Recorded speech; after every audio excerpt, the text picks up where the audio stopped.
Bienvenidos a todos y muchas gracias por acompañarnos en esta aventura filosófica, digamos, en este encuentro hoy que vamos a llevar sobre símbolos y mitos. A lo largo del seminario nos vamos a preguntar cuál era el valor que tenían los símbolos y los mitos en las culturas antiguas.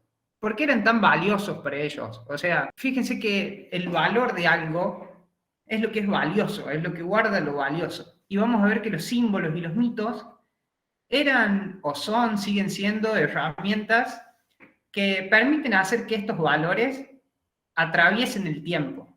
¿Qué vamos a ver en este seminario? Básicamente tenemos estos cuatro ejes. Nos vamos a preguntar, ¿qué son los símbolos? Y vamos a hacer un repaso más o menos conceptual por qué son los símbolos. Vamos a ver símbolos fundamentales de las culturas, que vamos a ver que se repiten a lo largo del tiempo.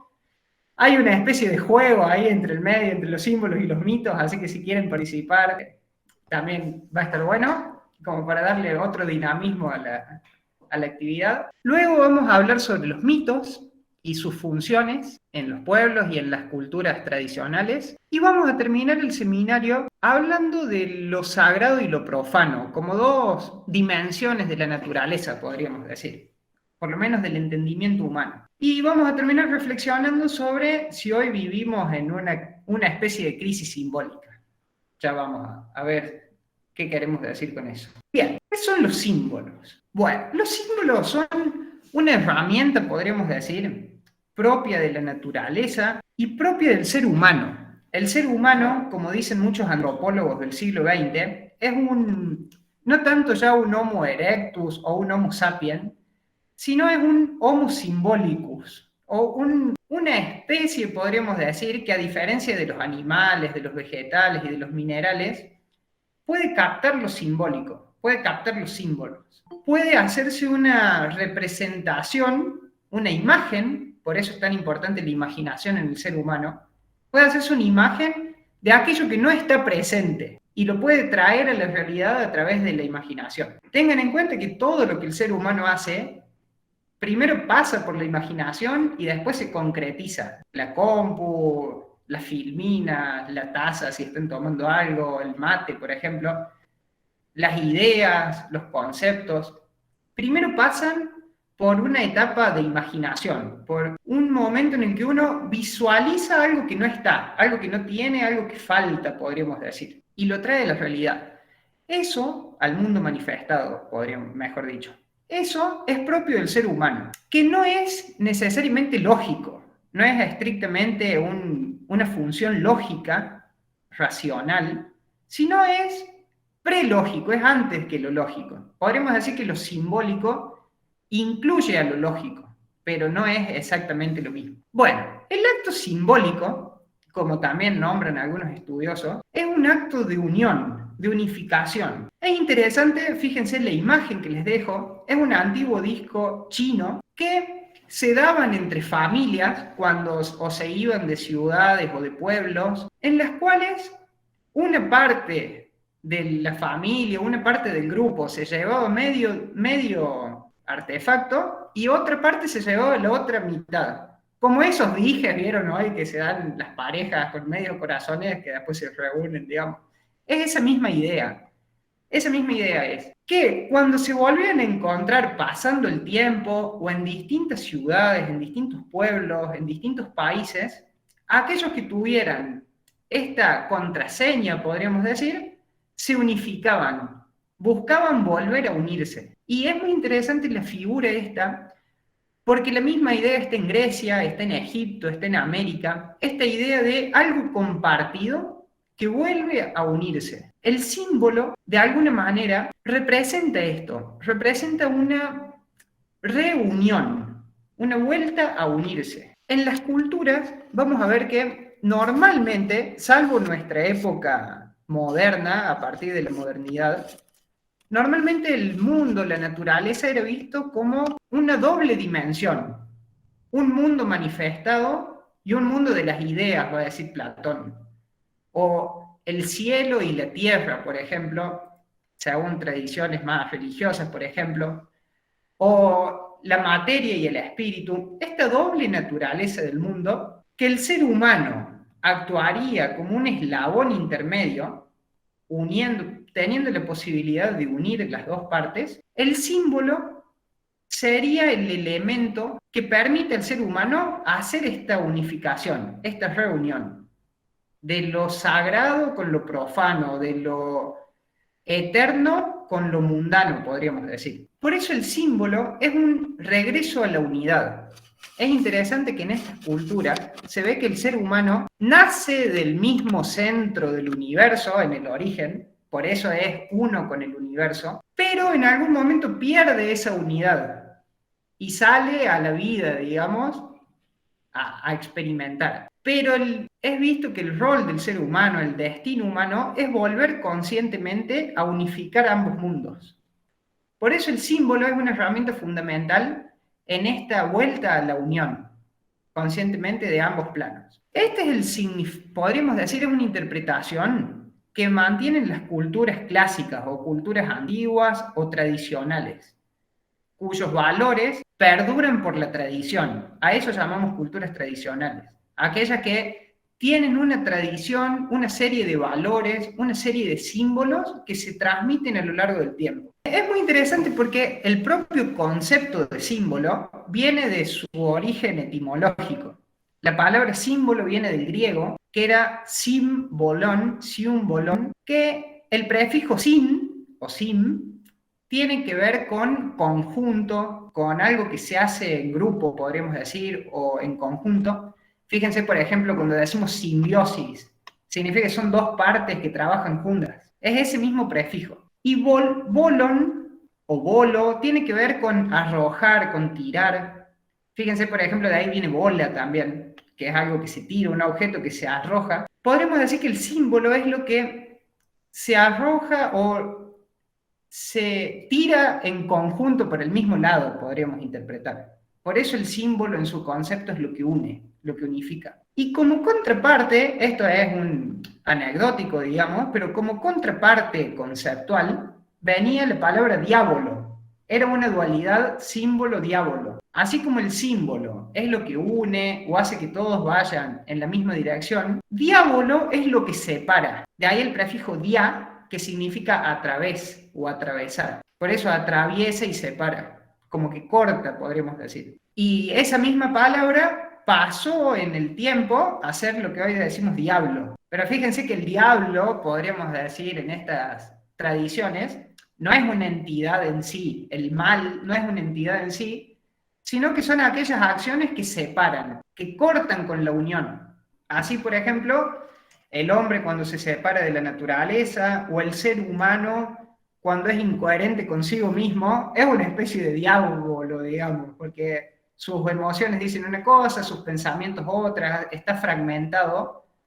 Es ese sentido de fragmentación. Entonces, luego de esta fragmentación, que bueno, es natural que el ser humano de alguna manera haya llegado a este punto, viene el símbolo como un reconocimiento, como una vuelta al conocimiento, como un reencuentro, un volver a encontrarse con lo perdido o con lo olvidado. Tengan en cuenta, esto también es más cultura general de la filosofía. Sócrates decía que el ser humano nace con la sabiduría en su interior. Como el alma humana nace desde el centro mismo del universo, ya estuvo en contacto con la sabiduría, dice Sócrates. Nada más que al venir a la vida, olvida. Toma las aguas del olvido, que son las aguas del leteos. Eso es mitología griega. Entonces lo que debe hacer el ser humano es recordar aquello que olvidó, que alguna vez supo, pero que olvidó. Y ahí viene el símbolo también como una herramienta de recuerdo. Es muy lindo eso, lo hemos dado en otros seminarios, que para Sócrates y Platón, el ser humano, no, o sea, el acto de aprender no es más que recordar. Nada nuevo puede entrar al alma que ya supo todo, dice Sócrates. Es muy lindo porque la educación viene a ser la herramienta, la disciplina que hace que uno saque de adentro lo olvidado, saque a la luz el conocimiento que tiene, pero que está olvidado. Y el símbolo ayuda en eso, es una pieza fundamental en esa formación humana, digamos. Bueno, esto del griego, pero del latín, la palabra símbolo toma otro significado, que es complementario. Viene de symbolus, que significa algo así como que transporta. O sea, el símbolo no solamente une, sino que es una especie de mensajero, transporta algo, lleva en sí algo. ¿Qué es esto que trae el símbolo? Podremos decir, cristalizaciones de lo sagrado. Un símbolo como cristaliza la sabiduría, si se quiere. Entonces tiene esta doble función: unir y portar algo. Bueno, el símbolo, ¿qué es un símbolo? Es cualquier cosa del mundo manifestado, podríamos decir, cualquier cosa concreta.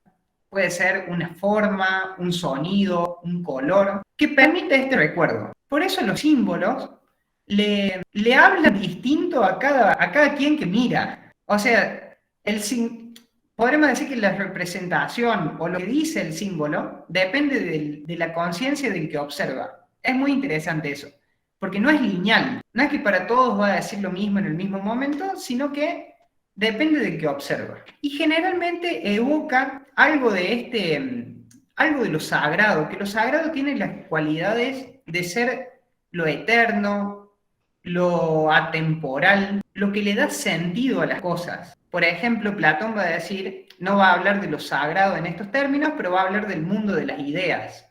El mundo de las ideas es donde están las causas del mundo manifestado.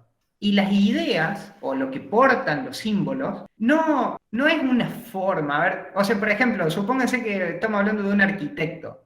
La idea de una casa no es el plano de la casa antes de que el arquitecto lo dibuje. La idea de la casa es el sentido de la casa. ¿Cuál es el sentido de la casa? Y proteger, reunir, unificar, permitir la supervivencia, si se quiere. Es un poco más profundo que la forma en sí. Los símbolos también hablan de las leyes de la naturaleza o de cuáles son los patrones con los que la naturaleza se muestra, se manifiesta, el cosmos en general. Y eso, por ejemplo, lo podemos ver en Pitágoras, que él habla de los números como símbolos fundamentales. Pitágoras reduce todo símbolo a los 10 primeros números, del 0 al 9. Y para él en esos 10 números está explicada todo el cosmos. La vida, la muerte, la evolución, la vuelta al origen. Entonces, revelan una estructura del mundo que no es evidente. Eso es interesante. O sea, el símbolo, para comprenderlo, hay que escarbar en él, hay que profundizarlo. No es como un signo. Por ejemplo, supónganse un signo, la E de un estacionamiento.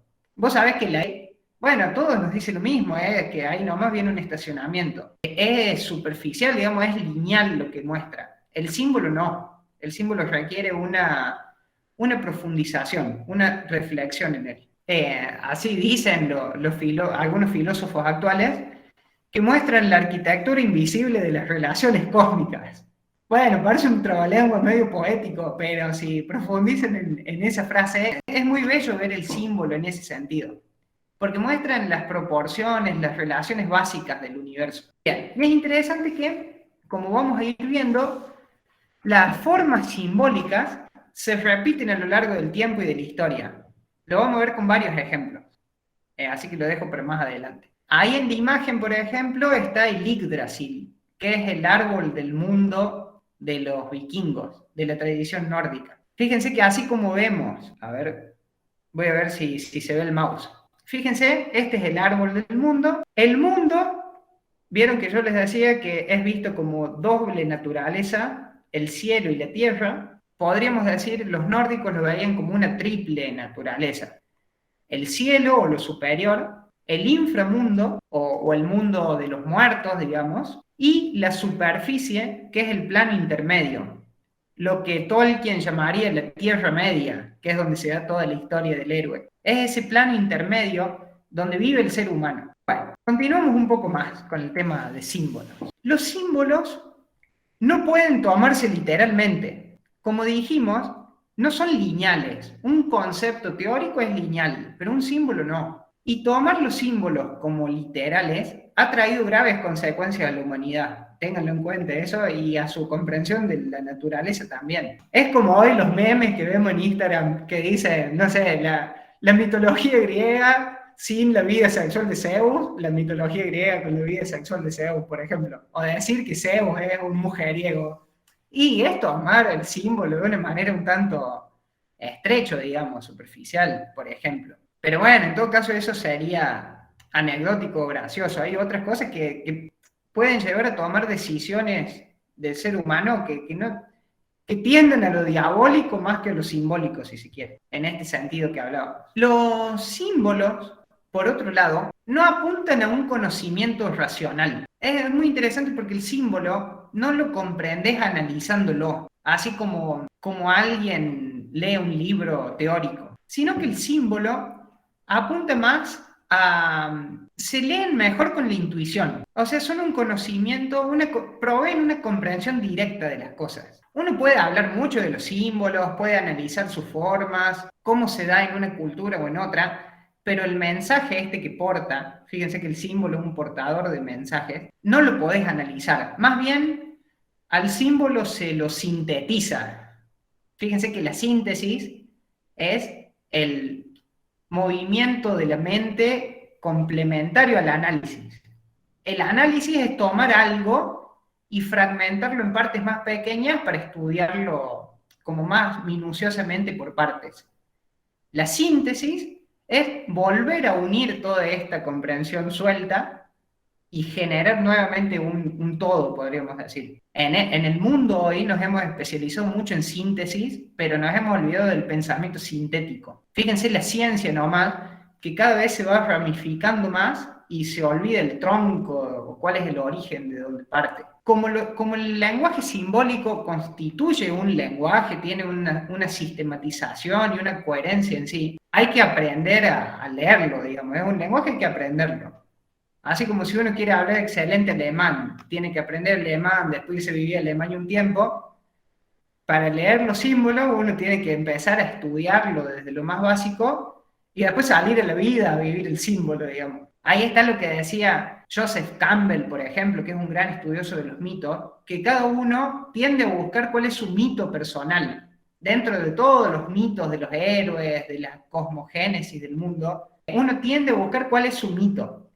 Y eso decía Jung, que era un psicólogo y también mitólogo, que el ser humano se completa a sí mismo, se comprende a sí mismo en la medida que capta cuáles son sus símbolos fundamentales. Eso te puede ayudar a entender cuál es tu destino, digamos, tu deber, cuál es tu dharma, si se quiere, como dirían los orientales. Entonces, como los símbolos no son lineales o literales, requieren una profundización, requieren aprender a ver más allá de lo que muestra la forma, digamos. Y esto se ve que lo tenía muy en claro Saint-Exupéry cuando escribió El Principito, que es esto mismo que la frase, una de las más famosas, que solo con el corazón se puede ver bien, ya que lo esencial es invisible a los ojos. Lo simbólico se capta con el corazón, si lo decimos poéticamente. Y el corazón del ser humano, según las culturas antiguas, no es el músculo físico. El corazón del ser humano es la mente pura, podríamos decir. La imaginación. Eso es lo que hace al ser humano humano. Ese es su centro. Y es muy interesante porque de ahí viene la palabra inteligencia. Inteligencia viene del latín, que significa inter o aprender a leer entre líneas, lo que está entre líneas. Y ahí viene la imaginación también como herramienta clave para comprender los símbolos. Fíjense lo que comentaba, que es un lenguaje que tiene su sistema. Si bien a cada uno le habla distinto, hay una sistema, o sea, se puede leer mal un símbolo, digamos, en ese sentido. Es de libre interpretación, pero no absolutamente libre, podríamos decir. Más que un mismo símbolo, por ejemplo, el cero, ustedes lo pueden ver hoy y decir, bueno, es el origen del cosmos. Y lo ven la semana que viene y dicen, es como la yema del huevo, digamos. O lo ven de acá a 10 años y se dieron cuenta que ustedes están en el cero de su vida, por decir algo, pero siempre el significado en sí es equivalente. Jung dice, así muy en términos generales, no soy especialista en Jung, que existe algo así como un inconsciente colectivo donde se acumulan los símbolos de la humanidad, donde están guardados como un gran repositorio de símbolos de la humanidad. Y que el ser humano, por distintos medios, por ejemplo los sueños, puede entrar a esta gran biblioteca. Y dentro de esos encontrar cuáles son sus símbolos. En los sueños, por ejemplo, en momentos de contemplación de la naturaleza, en momentos de un contacto profundo con la naturaleza, uno puede captar esos símbolos y entender cuestiones profundas de uno mismo. Para Jung, el ser humano se completa a sí mismo cuando capta esos símbolos y los vive de alguna forma y logra llevarlos conscientemente a la vida cotidiana. Tengan en cuenta que este proceso es un proceso de transformación de uno mismo. O sea, en la medida que uno comprende el símbolo, cuando uno lo comprende, uno es otra persona, digamos, o es distinto al yo que no comprendía el símbolo. Pero en términos generales es eso. Bueno, Platón va a decir que la imaginación es lo que le da alas al ser humano y lo que al alma humana, y es lo que lo iguala con los dioses de alguna forma, o lo lleva al plano de los dioses. Fíjense que imaginación viene de hacerse imagen, de poder hacerse una idea de las cosas. Y otro dato así, tipo, nota al pie, la palabra idea, que hoy todavía se usa, la inventó Platón, la empezó a usar Platón en el siglo IV a.C., y significa lo visto. Es un pasado de ver. Porque la idea, que es lo que le da sentido a las cosas, es lo que vio el alma inmortal antes de venir a la vida. Y lo que recuerda el alma son ideas, no son hechos concretos, sino ideas.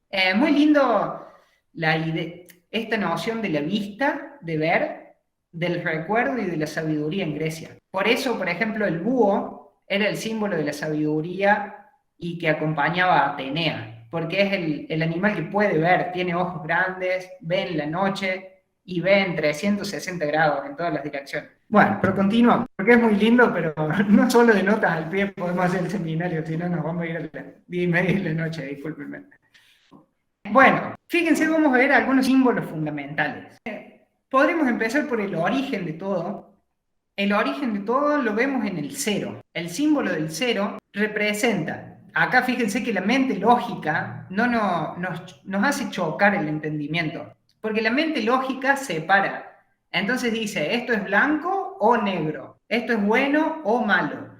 La mente simbólica, la imaginación, la mente sintética, más bien dice, esto puede ser blanco y negro, o esto puede ser bueno y malo a la vez, como que unifica lo dual. Entonces fíjense que el cero puede ser el todo y la nada a la vez, porque es el origen, por un lado, pero también es toda la expresión. Fíjense que el todo es el círculo, o sea, todo lo que existe, todo el cosmos, estaría contenido dentro de la circunferencia. Pero a la vez, ese todo viene de la nada, que es el centro. El centro es algo indivisible, por un lado. No se puede dividir un punto, sigue siendo un punto. Además, por lo general, el centro de un círculo es invisible. O sea, no se ve el centro, pero el centro está. Tengan en cuenta que no hay círculo sin centro. Y todo está a la misma distancia del centro. O sea que ahí vemos la idea de unión también en el cero, que todos comparten el mismo centro y están a la misma distancia. Entonces, esta idea del cero como origen y causa de las cosas, lo vemos mucho en los mitos. Por ejemplo, acá vemos el huevo de Brahma en India. O vemos la rueda como idea de movimiento. O sea, el centro permanece siempre en el mismo punto y lo que gira es todo lo que está a su alrededor. El eje, digamos, lo que gira es todo lo que está alrededor. En la naturaleza lo podemos ver como las células. Fíjense que las células mantienen este patrón y también lo mantiene el sistema solar, por ejemplo, ya que el Sol es el centro y el todo es lo que está contenido por el Sol o alrededor del Sol. Bueno, y fíjense, esta imagen está en es el llamado laberinto de Chartres, está en Francia, en una catedral, que es la misma idea del cero, pero con un laberinto. O sea, podríamos decir que a la vez el cero es el camino que hace la conciencia humana para llegar al origen de las cosas, para llegar a la sabiduría, podríamos decir, al punto inicial de todo. La idea del laberinto es muy importante y se replica muchas veces en la historia. Por ejemplo, con Teseo y el Minotauro. Bueno, seguimos con algunos otros símbolos que están presentes. Una cosa del cero. El cero generalmente está presente en las culturas, pero es un símbolo tan sagrado, podríamos decir, que no siempre se representa en lo mundano, no siempre se representa concretamente, pero no es que no lo conozcan, sino que es una especie de respeto, es tan sagrado, digamos, que no está en lo manifestado, pero está siempre implícito. Y fíjense que para nosotros el cero no vale nada. ¿Cómo nuestra mentalidad se ha invertido después de la modernidad? De tal forma que el cero era el todo antes y ahora el cero es lo que no vale nada. Bueno, otro símbolo muy repetido en la historia es la de la cruz o el árbol, que son símbolos semejantes. Ahí puse varias representaciones, una inca, una maya, una egipcia, una celta y una budista. Ahí está su imaginación para hacer el unir con flechas, digamos. Vayan practicando.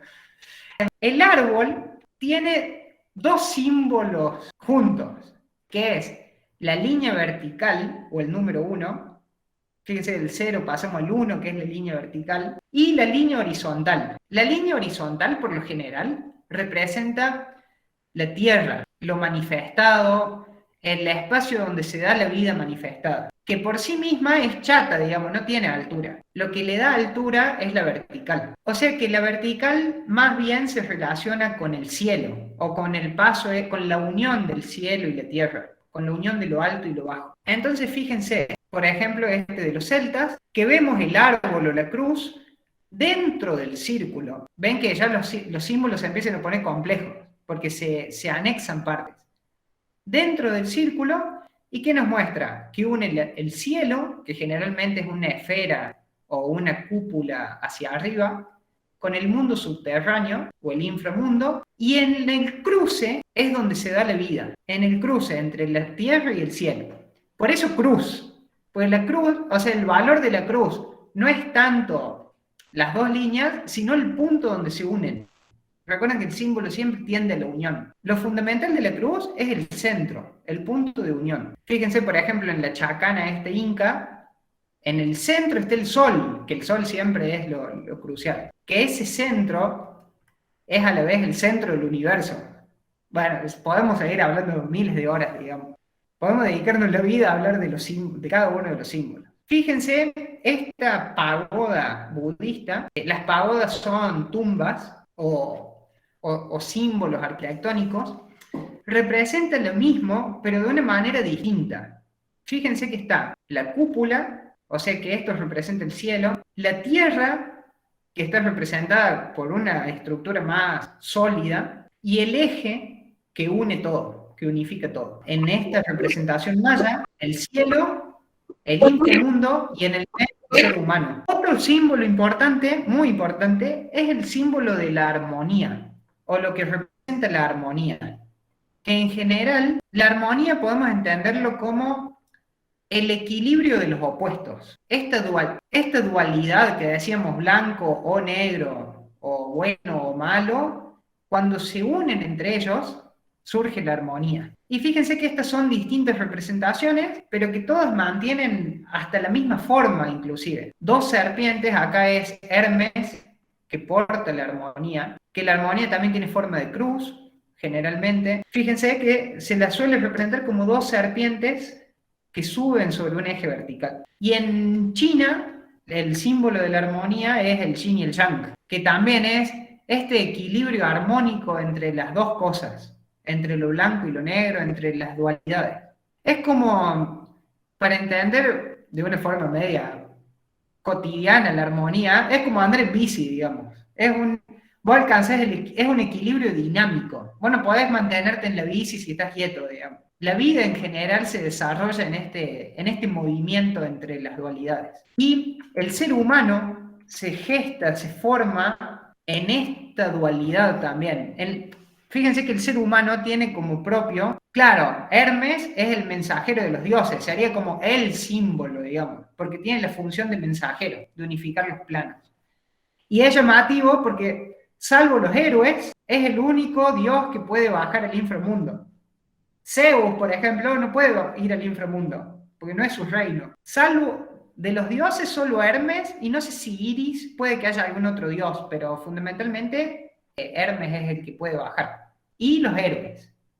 Los héroes también bajan al inframundo para luego subir al Olimpo. Lo que le cierra la idea anterior. El ser humano está siempre en la dualidad, digamos, entre la certeza y la duda. Y ahí viene la ética humana que tiende, en el mejor de los sentidos, a hacer que las decisiones se tomen en base al bien, si se quiere, a lo bueno como arquetipo. Otra cuestión, u otro símbolo fundamental que venimos introduciendo, es el símbolo del héroe. El símbolo del héroe en sí mismo es un símbolo, pero ¿qué simboliza? Simboliza al ser humano en sí. El héroe es, como les comentaba, el arquetipo de ser humano. Es aquel que logra unificar el cielo y la tierra. Pero lo bueno o lo interesante de los mitos del héroe es que nos cuentan cómo hacerlo. Esto se hace a través de una doble lucha interior-exterior, que está representada por el hacha de doble filo, que suele ser uno de los símbolos que portan los héroes. El héroe es el que aprende a conquistarse a sí mismo y a la vez actúa o deja obra en el mundo externo. Fíjense que los héroes nunca son egoístas. La búsqueda del héroe siempre es una búsqueda del bien común. Es muy interesante eso. Y el héroe es aquel que se enfrenta a sus defectos, a sus oscuridades, si lo ponemos en términos más así densos, pero es el que baja al inframundo, el que atraviesa el laberinto para enfrentarse con el Minotauro y dominar a la bestia, digamos. Dominar a su parte material, si se quiere, para que despertar la vida interior, la vida espiritual. Bueno, acá vemos varios héroes, pero fíjense que más allá del tiempo y de las culturas, la idea básica del símbolo es semejante. Acá vemos a Gilgamesh, que es de Mesopotamia, que tiene el león en sus brazos. Acá vemos a Heracles, que cuando baja al inframundo tiene que domar a Cerberos, que era el perro de 3 cabezas. Acá vemos a Horus en Egipto dominando a Set. Y acá vemos a San Jorge y el dragón, que es el patrono de los caballeros de la Edad Media. Y acá vemos a Quetzalcóatl de América, que Quetzalcóatl es la serpiente emplumada, la serpiente como símbolo de la materia y las plumas como símbolo de lo eterno. Bueno, según las tradiciones, el ser humano tiene que convertirse en héroe, como diría Mascherano. La búsqueda humana es propiamente esa, es la de que el ser humano no se deje llevar por sus pasiones solamente, sino que encuentre los valores y las virtudes y en base a eso cree un mundo nuevo y mejor. Ese es el rol del héroe. El mundo antes del héroe es peor que después del héroe. O sea, el héroe viene a actuar por el bien común y por el bien individual a la vez. Es una etapa del desarrollo humano, dirían estas tradiciones. Fíjense, una curiosidad simbólica es que en las tradiciones clásicas el héroe no mata a la bestia, la domina, que es muy distinto. Fíjense, en ninguna de estas estamos viendo que muere la bestia, la tiene ahí, digamos, pero no la mata. Si ven representaciones que están matando a la bestia, son tardías, y es una, no sé si decir una mala interpretación, pero sí una deformación en la interpretación simbólica. Fíjense que en Star Wars, por ejemplo, Luke Skywalker, cuando se enfrenta a su padre, que es el malísimo malo Darth Vader, no lo mata, logra encontrar el amor en el corazón del padre y el padre se hace bueno, después muere, pero no lo mata él. Es muy interesante. Y fíjense, por ejemplo, el símbolo este del H de doble filo, cómo ha pasado a la historia, que no sé si a ustedes les recuerda, pero es el logo de Batman, semejante al logo de Batman. Es el símbolo de Teseo que entra al laberinto. Bueno, para ir cerrando esta etapa de símbolos, así en términos muy generales, cuando ustedes vean símbolos, generalmente se pueden reducir a formas geométricas simples. Eso se ve mucho en las obras de arte y en las obras arquitectónicas. Normalmente, la materia, el mundo manifestado, el mundo perecedero, se caracteriza por el cuadrado o por el número 4. Fíjense, 4 estaciones, 4 etapas en el día, 4 direcciones en el espacio. El cielo, o lo espiritual, lo eterno, lo sagrado, se suele representar con el círculo, o con una esfera, o con un punto. Y el héroe, o sea, este eslabón intermedio que es propio del ser humano, que busca unir lo múltiple con lo uno, es el triángulo.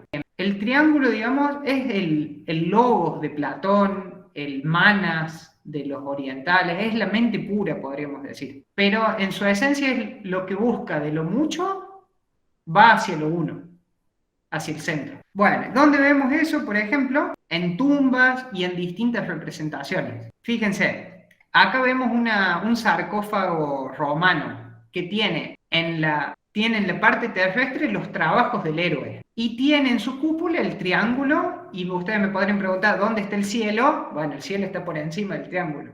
Es todo, digamos. No lo representan explícitamente, pero está encima. Acá vemos la tumba de Agamenón en Micenas, muy parecido. Fíjense, los que han hecho el curso de filosofía comparada o filosofía para la vida, es lo que los orientales llamaban la constitución septenaria, es la misma representación simbólica, o sea, es la misma esencia humana, si se quiere. Acá vemos una pagoda en Japón, que es un poquito más difícil de ver, pero fíjense que tiene una base cuadrangular, un techo triangular y un eje vertical que sale por encima y se une al cielo. Y en el papiro de Ani, que es el libro de los muertos, o un libro que relata las travesías del alma después de la vida, empieza con esta misma idea. Las dos hermanas Isis y Neftis vienen a representar lo más denso y buscan el sol o Ra, que es el origen de la causa de todo. Bueno, ¿cuál es el símbolo por excelencia? El símbolo, que incluye todos los demás símbolos. Estamos más abstractos ahora. La naturaleza contiene todos los demás símbolos. No hay nada fuera de ella, digamos. La naturaleza podríamos verla como caos y orden también, no solo orden. Y fíjense, ¿cuál de estos representa el alma humana? El alma humana es representada por un ser alado, porque tiene esta capacidad de posarse y de volar, digamos. En América era el colibrí, que tiene 7 movimientos. Acá viene el número 7, digamos, también como clave. Bueno, fíjense, vamos a pasar ahora a hablar de los mitos. Los mitos, así por dar una definición muy general, son símbolos en movimiento o símbolos que interactúan. Por eso vimos primero el símbolo. Los mitos son múltiples símbolos que interactúan entre ellos. Vamos a ver de dónde viene la palabra mito. Como muchas de nuestras palabras viene del griego, mythos, que el primero que lo usa es Homero, que Homero era un poeta, y significa algo así como discurso, como palabras que son llevadas a la práctica, o sea, no es algo solo intelectual, sino que es algo que es practicable. También como palabra reflexionada o como la palabra de un sabio. Así como en síntesis se lo suele traducir como palabra verdadera, como lo verdadero si se quiere. Fíjense que lo verdadero no sería lo del mundo manifestado, sino este mundo sagrado que cuenta el mito. Ahí estaría lo verdadero. Luego se va modificando su significado hasta Aristóteles, que Aristóteles lo empieza a usar con el sentido de fábula, o de algo que no es verdadero. Fíjense cómo en 400 años se invierte el significado. Y el significado más común que le solemos dar a mitos, nosotros, es más el de Aristóteles, como que es un cuento, es algo que dice algo, pero que no habla de una cuestión esencial, que muchas veces se lo usa para decir algo que es mentira, pero en su origen es como palabra verdadera, como la palabra del sabio, o la palabra que viene de la reflexión. Y es interesante porque en su raíz etimológica, o la U en griego se le suele traducir como Y, o como la U latina, que tiene el mismo origen que misterio y que silencio. Entonces vean que el mito tiene como una dualidad, porque por un lado es lo que se dice, pero por el otro lado calla u oculta. Entonces el mito muestra algo y calla algo. Como es simbólico, lo que calla es uno el que debe escucharlo, digamos, o reflexionarlo y llegar a eso. Bueno, acá vemos dos representaciones de Harpócrates, una egipcia y una griega, que era el dios del silencio, el dios de la confidencialidad, de los secretos. Por eso el mito se asocia con el misterio generalmente. Lo misterioso es aquello que uno no conoce, sin darle un matiz muy denso también a lo misterioso, lo oculto, sino que es lo que no está en mi conciencia o no estuvo, está más allá de mi conciencia. Pero estudiando el mito, viviendo el mito, uno puede hacer consciente eso. Bueno, ahora sí, más o menos intelectualmente, los mitos son símbolos del movimiento. Es interesante porque son relatos que forman parte de una cultura y le dan identidad. Los mitos forman parte de la cultura, o sea, una cultura comparte un mito, tiene un sentido común, una representación simbólica común y les da identidad. Por ejemplo, fíjense los atenienses, la deidad que tenían en común, el mito que funda la ciudad, es que Atenea le gana a Poseidón una batalla. Entonces es la diosa de la sabiduría. Tal vez no sea casual que de ahí salgan los filósofos, o la filosofía como la conocemos en Occidente, nazca en la ciudad de la sabiduría, o en la ciudad dedicada a la sabiduría. Y los identifican. Lo mismo se puede ver mucho en el pueblo romano. El romano no hacía nada por sí mismo, hacía todo por Roma, que era el símbolo que llevaban en su pecho y que los representaba. Que a la vez los romanos tenían que ver con el dios Marte, que era el dios de la guerra, de la lucha, de enfrentarse al conflicto. Los mitos, de alguna manera, son como la espina dorsal de las sociedades, de las culturas clásicas. Tengan en cuenta que no hay cultura que no tenga un mito, porque no tendrían unión. Es como el huevo en una torta, por decir algo, banalizándolo mal. No, sin un mito no hay nada no hay una idea común, no hay una idea de bien común o una identidad compartida. Inclusive hoy, que un poco se ha perdido la mentalidad simbólica, tenemos nuestros símbolos, por así decirlo, que tal vez no nos hablan de cosas muy sagradas, pero que de alguna manera nos unifican. Bueno, por ejemplo, todos hemos escuchado a San Martín atravesar los Andes. O sea, el héroe que cruza la montaña es la parte alta de la tierra, digamos, y libera. Tiene su sentido simbólico muy importante. Y cruza con el caballo blanco, Franco. Claro, el caballo blanco es símbolo de pureza, del que tiene una personalidad pura, digamos. El caballo suele ser símbolo de la personalidad. No una mulita, un caballo.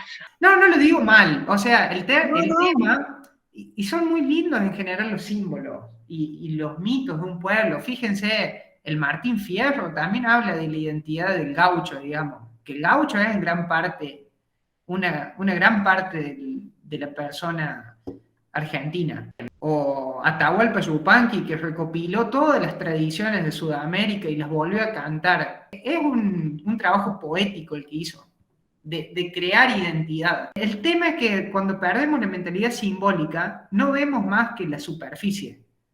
Por eso, por ejemplo, hoy las nuevas generaciones ya ni hablan de Atahualpa Yupanqui ni del Martín Fierro, no sé si se sigue leyendo. Los símbolos, cuando no hay nadie que los interprete, mueren. Digamos. Es muy interesante eso también. La clave acá, más allá que haya o no haya símbolos o mitos, es poder ver los que están. O sea, porque ya lo decían los sabios de Egipto. Se pueden llegar a perder todos los libros, a quemar, se pueden borrar todos los escritos, se pueden olvidar todo. Pero si viene un sabio, va a poder volver a leer todo en la naturaleza. El tema no es la ausencia de mitos. O sea, tal vez vengan nuevos poetas dentro de un tiempo y canten una nueva cosmogénesis, no lo sé. Posiblemente pase, pero el tema es volver a interpretarlos, volver a vivirlos. Ese es el tema. Y para eso es fundamental la transmisión. De ahí vienen las culturas tradicionales, que son las que pasan de tradición, de boca en boca, de generación en generación. Cuando los símbolos se escriben, pasan a ser letra muerta, digamos. Y generalmente se escriben cuando la cultura ya está en una etapa de muerte. Cuando la cultura está viva, no se escriben. Es muy interesante eso también para reflexionar. Bueno, los mitos son atemporales. Fíjense que van cambiando de forma, pero el sentido es el mismo. E inclusive, por ejemplo, Zeus no es más viejo hoy que hace 2600 años. No les pasa el tiempo a los mitos. Están fuera de la línea del tiempo. Y también fuera del espacio. Nada más que, bueno, después como, digamos, entre comillas, bajan y se toman una forma, pero están más allá del tiempo y del espacio. Y es muy importante porque tenían función pedagógica en las culturas. Por ejemplo, explican cómo nace el cosmos, explican todo aquello que no es de una simple explicación racional, explican cuál es el sentido del ser humano, para qué está en el mundo, por qué, justifican, por ejemplo, bueno, esto que les comentaba de Atenea, que es la fundadora de Atenas. Justifican la fundación de Atenas y por qué Atenas es lo que es. Y fíjense que si justifican, dan justicia también de alguna parte, de alguna manera. Justificar y dar justicia son más o menos sinónimos. E instruyen, porque muestran cómo hacer las cosas. Por ejemplo, el camino del héroe, que muestran todos los héroes, muestran cómo ser humano. ¿Qué es esto de ser humano? Enfrentarse a tus defectos, dejar que vivan tus virtudes, etc. Bueno, acá un poco más de lo que ya veníamos comentando. De nuevo, para comprender los símbolos hay que vivirlos. Y para comprender los mitos también. Y así se experimenta lo sagrado. Es interesante porque lo sagrado no es algo que te puede venir desde afuera. No es algo que te impongan o que te puedan imponer. La experiencia de lo sagrado es una experiencia, una vivencia individual y interior, El papel del mito, según esto lo he sacado de algunos estudios que después se lo dejo en la bibliografía, es despertar al ser humano. O sea, romper los obstáculos, el mundo ilusorio. Tengan en cuenta que de Oriente, por ejemplo, vemos que el mundo manifestado, la Tierra, es el mundo de las ilusiones, porque es donde todas las cosas están cambiando todo el tiempo, nada tiene estabilidad propia o un sentido propio, sino que las cosas nacen, mueren, se transforman. Entonces es ilusorio en ese sentido, es como que todo está bailando todo el tiempo. El ser humano puede ver más allá de lo que cambia, y esa es la experiencia de lo sagrado. En la India llamaban a esta la diosa Maya, que era la diosa de la ilusión, que entre pasiones y deseos atrapa al ser humano en este mundo y no lo deja cumplir, digamos, su destino, si se quiere. Y los mitos, sobre todo los mitos de la creación, sitúan al ser humano en el universo.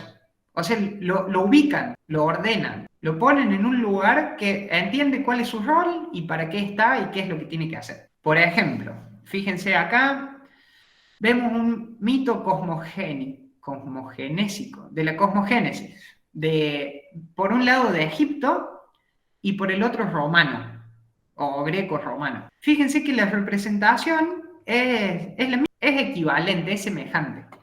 Acá vemos la tierra, que es Geb para los egipcios, y acá vemos Gea para los griegos, que es la tierra. Fíjense que la tierra siempre va a tender a estar en horizontal, como les comentaba hace unas filminas atrás. Vemos el cielo, que siempre tiende a hacer una cúpula o a hacer un círculo, o a la vertical. Acá vemos a Urano, que es el cielo en Grecia, y Nut, que es el cielo estrellado en Egipto. Y vemos un elemento intermediario que, digamos, separa las partes, pero a la vez las sostiene. Separa y sostiene. En este caso, el elemento intermediario es Urano, que sostiene el cosmos, pero también está Eros, que Eros es el amor en el concepto griego básico, fundamental. Y el amor, va a decir Platón, está desde el principio del cosmos. En términos filosóficos, el amor es la fuerza que tiende a hacer que las cosas se mantengan unidas. El amor es la fuerza que une. Y de ahí todas las distintas representaciones del amor. Y donde se da la vida es en la zona intermedia, como lo comentábamos. Bueno, acá tenemos también para hablar un montón, pero por ejemplo, fíjense, estos son distintos mitos que dan sentido a distintas culturas. Por ejemplo, acá tenemos Gilgamesh dominando la dualidad. Fíjense, el héroe que domina la dualidad. Y Gilgamesh va a ser el rey arquetípico de los mesopotámicos. Es el modelo de rey. Después tenemos al rey Arturo, que le va a dar vida a toda la última etapa de la Edad Media, que es la etapa de la caballería. Va a ser el mito fundacional de Francia, de Inglaterra, de los países nórdicos, algo de España, muy importante. Acá tenemos la pelea entre Poseidón y Atenea, que charlábamos hace un rato. Acá vemos, por ejemplo, Eneas. Eneas va a ser el fundador mitológico de Troya, de Roma. Y Eneas, fíjense cómo los mitos unifican culturas entre ellas. Eneas fue un guerrero que se salvó de la guerra de Troya, lo vino a buscar Venus, o sea, se casa con Venus, con la diosa del amor. Fíjense, el ser humano que se une con lo divino, y los dioses lo guían hasta el sur de Italia para fundar un nuevo imperio. Y él va a ser el abuelo, digamos, de Rómulo y Remo, que después van a dar el origen a Roma. Pero ahí también se emparenta Roma con Troya. Fíjense que los mitos hablan de cómo se unen las culturas también. Lo mismo los vikingos van a decir que son descendientes de Troya. Y uno dice, ¿cuándo te contaron esto, digamos? Uno lee las Edas, que son la mitología vikinga, y empieza diciendo que los que vienen de Troya son los padres que fundaron la cultura en esos pueblos. Y después vemos acá muy interesante, este es un inca, el inca, la cultura no se llamaba inca, inca era como decir rey, como decir emperador. ¿Quién era el inca? Era el ser humano que había alcanzado el sol. Es lindo, digamos, tiene el sol como un globo, digamos. Los griegos con los egipcios por tifón, sí, por ejemplo. Pero fíjense, el Inca, ¿quién? Ahí te muestran un modelo de rey, de emperador. Es el que alcanzó el sol, el que alcanzó lo justo, el que alcanzó el bien, digamos. El que alcanzó el centro. Por eso puede gobernar, porque se gobierna a sí mismo. Generalmente, las culturas se identifican por dos características. Una porque comparten el lenguaje y otra porque comparten el acceso a lo sagrado. El lenguaje y el acceso a lo sagrado es lo que hace que una cultura sea una y no otra. Bueno, ahí en las referencias les dejo un artículo sobre este tema que se llama Todos los pueblos tienen un origen mitológico, que bueno, da varios ejemplos. Bueno, seguimos un poquito más. Si hiciéramos una comparación entre la mitología y la historia, porque están relacionadas, la mitología, como dijimos, está más allá del tiempo, es atemporal y está en el tiempo eterno que se llama, o el tiempo sagrado. El sentido de la mitología es buscar lo duradero, es buscar la trascendencia, buscar que una sociedad busque lo eterno, digamos, y lo replique. O sea, nos habla de cuestiones esenciales. Mientras que la historia es propio del mundo manifestado, le pasa el tiempo, está sujeta a los ciclos. La historia está sujeta a la ley de ciclos, pero es muy interesante porque se puede ver a lo largo del tiempo y en los registros que quedan que la historia transcurre en la medida que los mitos se aplican. Es como que cuando no se aplica ningún mito, cuando una cultura no tiene esta raíz esencial, no hacen historia.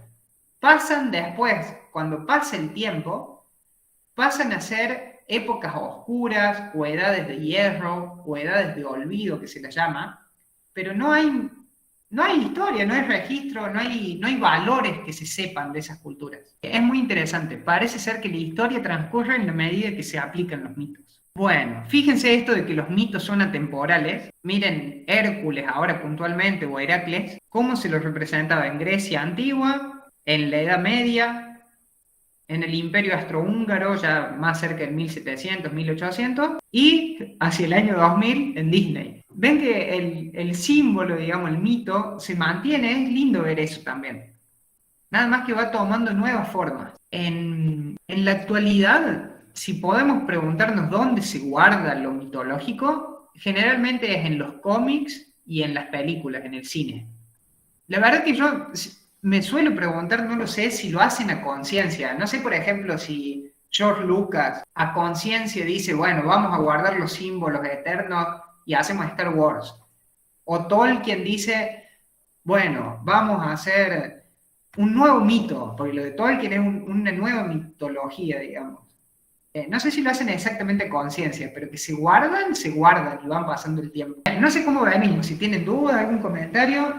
En los videojuegos también, gracias Paula, porque en lo personal, digamos, de chico jugué muchos videojuegos y ahora estudiando los símbolos y los mitos, hay muchas cosas que están guardadas en los videojuegos. Bueno, es muy interesante preguntarse, dijimos que los mitos se transmiten oralmente, pero ¿quién transmite los mitos? Creo que la idea que tenemos de los mitos como gente que está al vicio y se siente en un fogón a la noche y se pone a cantar cuentos porque estaban aburridos, que es más o menos la idea del de la mitología que se tiene hoy, tal vez hoy no tanto, pero hace unas décadas atrás todavía sí, no es tan cierto. O sea, los mitos tenían un sentido en sí, no eran cosas random o aleatorias, o así como un artista hoy, un músico que habla de qué es lo que hizo el fin de semana a la noche. No, no tenía ese sentido. Tenía un sentido formativo y pedagógico. Y los que contaban los mitos eran los poetas. Es interesante también porque hoy pensamos poeta y no sé, capaz que pensamos en Pablo Neruda o Borges, no sé, en algunos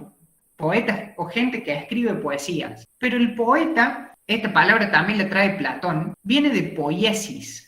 Y poiesis significa crear. O sea, el poeta es el que crea, el que va hacia el mundo de las ideas, capta la idea, capta el símbolo y lo crea, lo recrea en el mundo. Y los símbolos, como comentábamos, guardan los valores de los pueblos, guardan los valores humanos. Por ejemplo, el valor de Atenas es buscar la sabiduría. El valor de los romanos es enfrentarse a la fricción del mundo a través de la guerra. El valor de los americanos, por ejemplo, es la guerra personal, la guerra interior. El valor, no sé, de los taoístas, por ejemplo, es ser ascetas o es vivir en lo alto de las montañas de Japón y de China y vivir esperando que la sabiduría llegue a uno. Los mitos y los símbolos guardan estos valores. Ahí sí es interesante preguntarnos hoy qué valores tenemos presentes, cuál es nuestro cofre de valores, cuáles son los valores que nos rigen, si lo podemos pensar.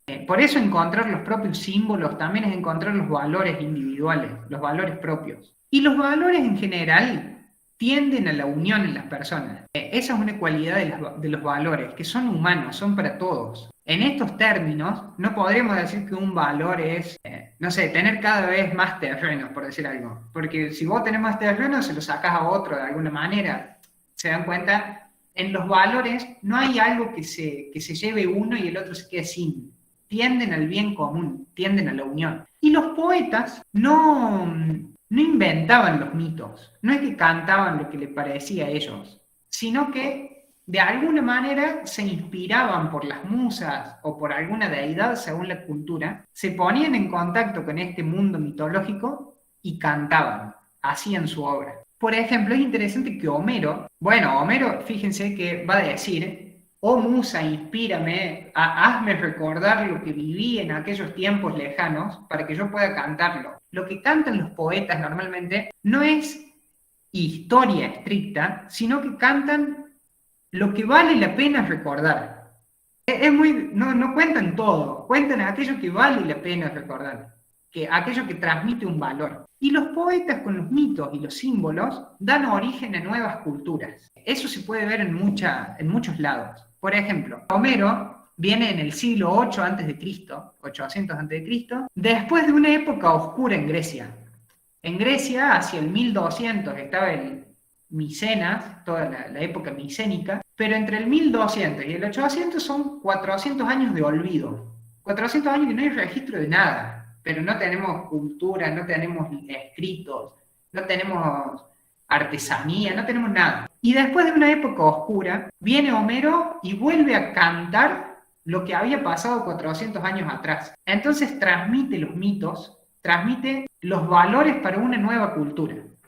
Fíjense que Homero va a fundar la cultura helénica, de la cultura helénica pasa a Roma, de Roma pasa a la Edad Media y de la Edad Media pasa a nosotros. Fíjense que somos hijos de Homero, si se quiere. No lo vemos mucho así, pero simbólicamente tenemos una gran influencia del mundo greco-romano. Entre los celtas, por ejemplo, estaba la figura de los bardos. Los bardos era ese hombre ahí que va con un arpa, que cantaban los mitos de pueblo en pueblo. Si vieron la serie Vikingos, los vikingos también tenían sus poetas. En una de las primeras temporadas aparece este rol del poeta. Aparece, cuenta los mitos y luego desaparece. Los trovadores de la Edad Media también tienen un rol fundamental. El rey Arturo, que es el mito de la Edad Media, después del año 1000, ¿cómo surge el mito? Surge en teoría de hechos que habían ocurrido 500 años antes, o sea, hacia el 500 después de Cristo. Pero entre el 500 y el 1000 es una época de muchas guerras dentro de las Islas Británicas, guerras en Francia, guerras en los países nórdicos, Y cuando hay guerra y cuando la gente está en conflictos internos, no hay tiempo para la cultura, no hay energía para que se desarrolle la cultura. Entonces son épocas que se olvidan, que no se registran. 500 años después, vienen los poetas de nuevo, los trovadores, y cuentan las travesías de un buen rey que había pasado hace 500 años, y sientan las bases de una nueva cultura. Muy interesante. De alguna manera, es lo que hace el Martín Fierro o José Hernández. Fíjense que Homero siempre empieza diciendo, oh musa, cuéntame aquello que vivió Ulises o Odiseo. Y el Martín Fierro empieza, pido a los santos del cielo que alumbren mi entendimiento, les pido en este momento que voy a contar mi historia, me refresquen la memoria y aclaren mi entendimiento. Entonces, hay un clamor del poeta por ponerse en contacto con el mundo sagrado y que venga la musa. Muy, muy lindo el tema del poeta y el recuerdo. Y tienen un rol muy importante las musas, porque las musas son las guardianas de la memoria, de alguna forma. Son diosas que velan por lo heroico, que velan por los valores humanos de alguna manera. Fíjense que, como comentábamos al principio, el ser humano nace con la sabiduría, pero la olvida. Si las musas son las diosas de la memoria, son las que hacen que el ser humano vuelva a recordar lo eterno, a través del arte, a través de la ciencia o de la disciplina que sea. Bueno, ahí está Homero. Cuéntame, musa, la historia del hombre de muchos senderos. Además, muy poético, es lindo leerlo. La humanidad, de alguna manera, siempre ha buscado unirse a lo sagrado. Lo sagrado, fíjense, acá vemos, en Egipto, vemos ciudades que tenían, por ejemplo, en Tebas, que hoy es Luxor, vemos ciudades que tenían la ciudad de los vivos y la ciudad de los muertos. Generalmente, también lo vemos acá en Teotihuacán, en América. Esta se llama la Vía de los Muertos. Fíjense que el ser humano, en sus ciudades, en sus construcciones, en sus formas de ver la vida, han buscado la unión de lo sagrado, la unión con lo sagrado. Y una primera representación de lo sagrado, si lo sagrado es aquello que es lo otro, aquello que no tengo, que todavía no alcanzo, una de las primeras representaciones es la muerte, dicen los antropólogos actuales y filósofos. Porque la muerte es algo que desaparece de la vida, digamos, y no tenemos un acceso consciente a eso. Entonces, tratar de representar, tratar de simbolizar y de identificar la muerte fue uno de los primeros movimientos sagrados de los pueblos y las culturas. Por eso vemos, por ejemplo, estas nociones de tener ciudades de vivos y ciudades de muertos, o lugares de los muertos. El nivel evolutivo de una cultura se le puede ver muchas veces con cómo tratan la muerte y cómo tratan a los difuntos, por ejemplo. ¿Pero qué significa esto? Que veían que la vida y la muerte son parte del mismo juego que es la vida con mayúsculas. No son dos cosas, son como el día y la noche, o como la vigilia y el sueño, pero son dos partes de una misma cosa. ¿Y cómo hacían para acercarse a lo sagrado? Estaban los símbolos, los mitos que hablamos, y finalmente viene una tercera dimensión, una tercera disciplina, que son los ritos, que incluyen las ceremonias, las iniciaciones, las escuelas de misterio. Es para dar un seminario en sí el tema de los ritos, pero así, a grandes rasgos, el rito es la manifestación tanto individual como colectiva, del mito. O sea, ya no está el mito que se va pasando de boca en boca. Ahora institucionalmente se lo vive. Entonces fíjense que tenían ceremonias de invierno, ceremonias para la primavera, que representaban la muerte o la vida. Tenían ceremonias cuando Venus se ponía en línea con el sol, por ejemplo. Generalmente los ritos tienen que ver con movimientos de la naturaleza y con imitar estos movimientos. Pero en sí el sentido es vivir el mito, es vivir conscientemente y colectivamente también la experiencia de lo sagrado. Muy, muy interesante. Acá vienen, por ejemplo, los calendarios sagrados. Tenían calendarios civiles y calendarios sagrados que marcaban las fechas claves de los fenómenos naturales. Bueno, Mircea Eliade, que es un gran estudioso de las religiones comparadas, dice que el ser humano siempre tiende a volver a lo arquetípico. Entonces es natural del ser humano buscar lo sagrado, busca los ritos y busca lo ideal, busca aquello que le da sentido a las cosas. Y en el símbolo lo encontramos. Y viviendo el símbolo lo experimentamos, o el mito. Bueno, así ya lo hemos comentado, pero ¿qué es lo sagrado? Lo sagrado, como decíamos, se puede definir como lo otro, lo que no somos nosotros o que está más allá. Y es interesante porque en nuestra mente dual necesitamos de lo otro para identificarnos a nosotros mismos. O sea, sin el otro yo no soy yo, digamos. Por eso la otredad, como se suele llamar, o lo sagrado, da identidad a uno mismo. Por eso era tan fundamental, porque sin identidad uno no tiene cómo ser o qué ser. Y lo sagrado también tenía este sentido de ser lo inviolable, lo que no se puede tocar, lo que no se puede transgredir, y sobre todo lo que no se puede olvidar.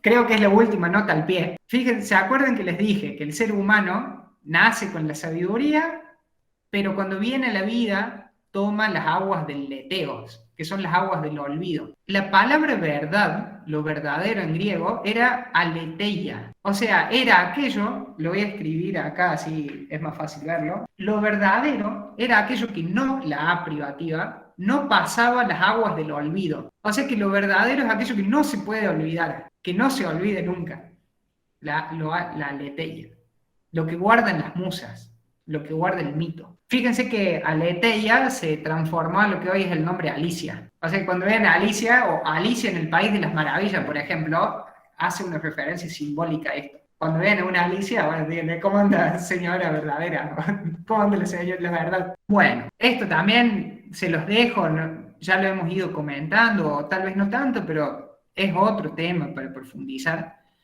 Una especie de comparación entre la mentalidad simbólica mitológica y nuestra mentalidad actual, que es materialista y utilitaria de alguna manera.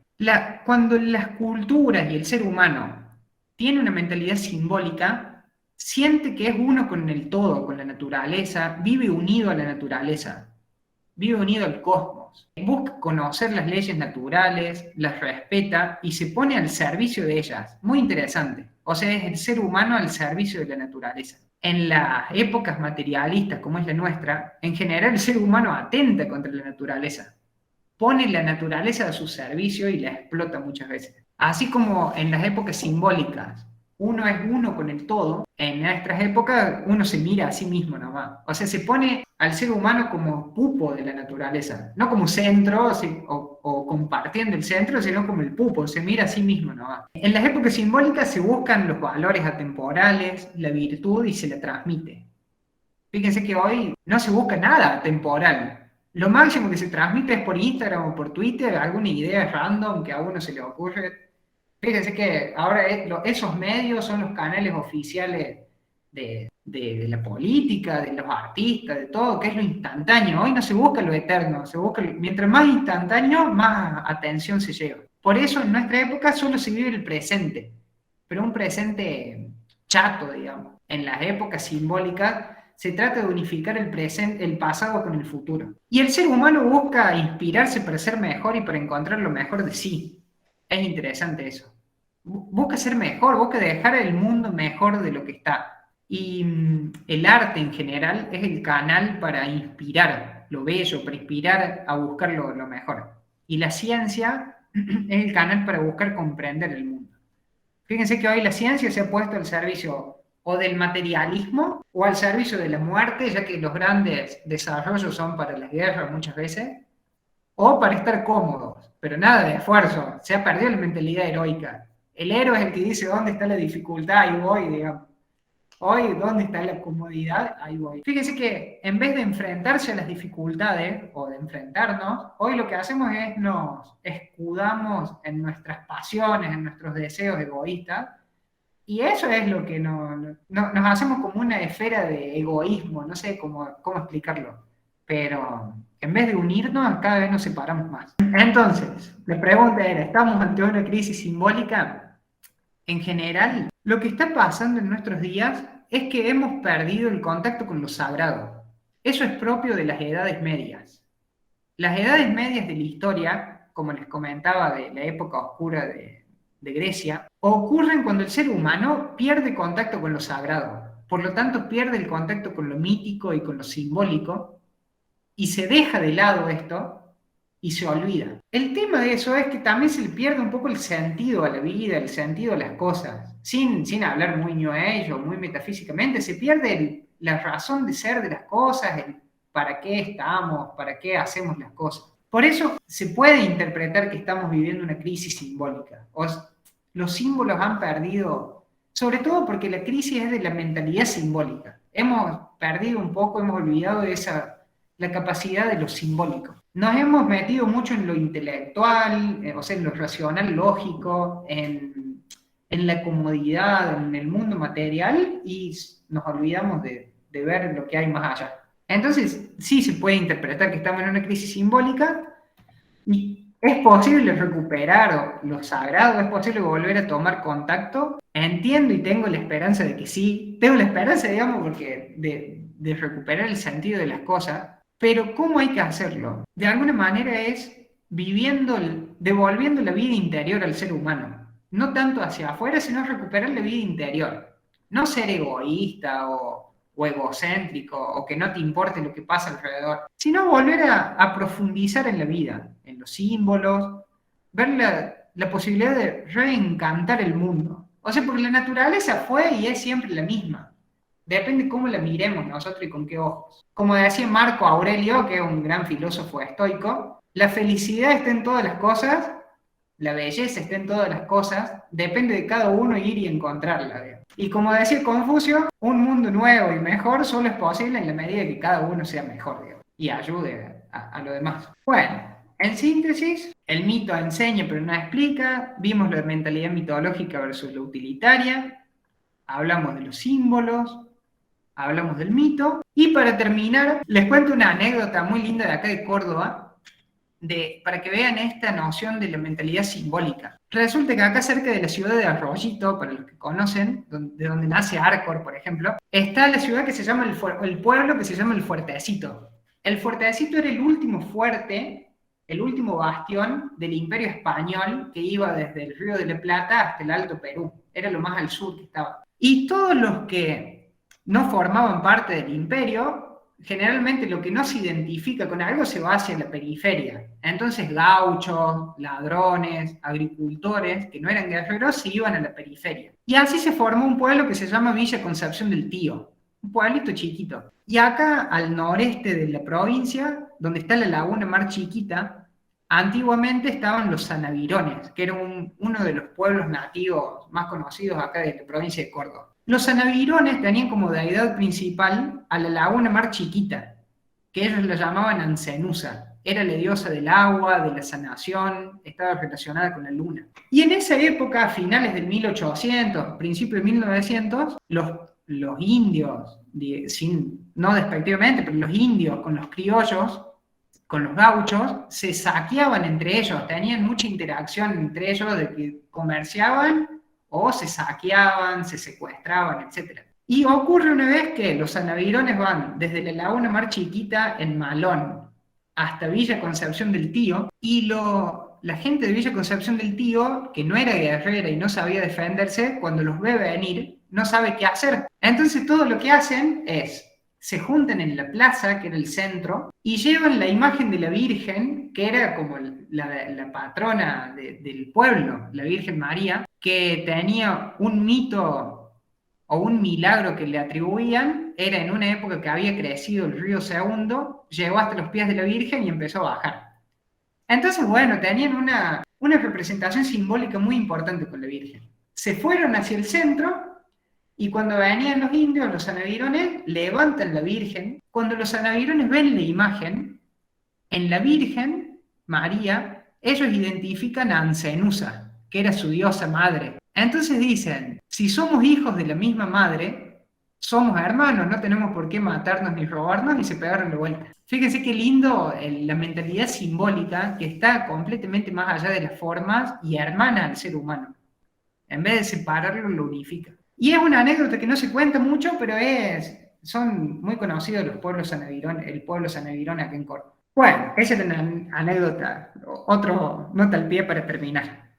Ahí les dejo material complementario. Los dos primeros son libros y los otros son artículos de la revista. Así que bueno, muchas gracias.